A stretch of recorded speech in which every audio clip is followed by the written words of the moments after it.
بسم اللہ الرحمن الرحیم۔ السلام علیکم۔ روزانہ واقعات سننے کے لیے اس چینل کو سبسکرائب کریں۔ عبداللہ بن جدعان بن کعب حضرت ابو بکر صدیق رضی اللہ عنہ کا رشتے میں چچا لگتا تھا۔ اس کا شمار زمانے جاہلیت کے ان لوگوں میں ہوتا تھا جو لوگوں کو کھانا کھلانے اور امداد فراہم کرنے میں صف اول میں گنے جاتے تھے۔ شروع میں یہ فقیر و کنگال تھا، بد چلنی اس کی عادت تھی اور معصیت و گناہ کے کاموں میں بکثرت ملوث رہتا تھا۔ اس کی اخلاقی پستی اور شرارتوں سے تنگ آ کر اس کے خاندان و قبیلے والے اسے نفرت کی نگاہ سے دیکھتے تھے۔ اس کا گھرانہ بلکہ اس کا باپ بھی اسے سخت ناپسند کرتا تھا۔ گھر، خاندان اور قبیلے کی نفرت انگیز نگاہوں کی تاب نہ لا کر وہ ایک دن مکہ کی گھاٹیوں کی طرف نکل پڑا۔ اس کی نظر پہاڑ کی ایک کھو پر پڑی۔ سوچا ممکن ہے اس کے اندر کوئی موذی جانور ہو جو مجھے موت کے گھاٹ اتار دے۔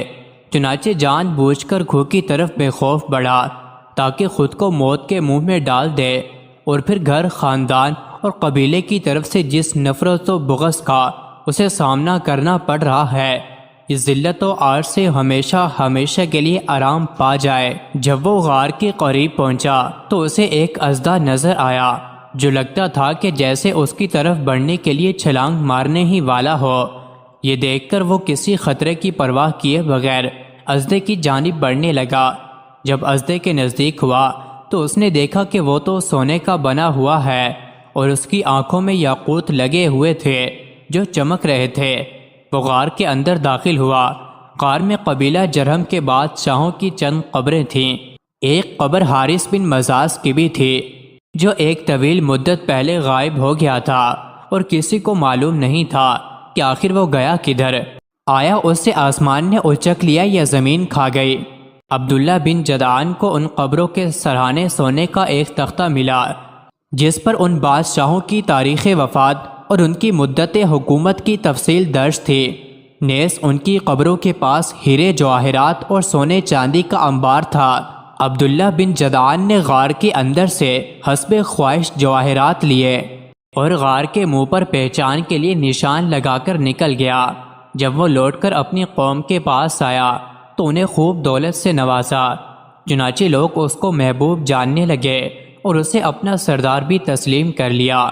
عبداللہ بن جدعان لوگوں کو کھانا کھلاتا اور جب بھی اس کے پاس دولت ختم ہو جاتی تو غار سے جا کر حسب خواہش ہیرے، جواہرات اور سونا چاندی نکال لاتا۔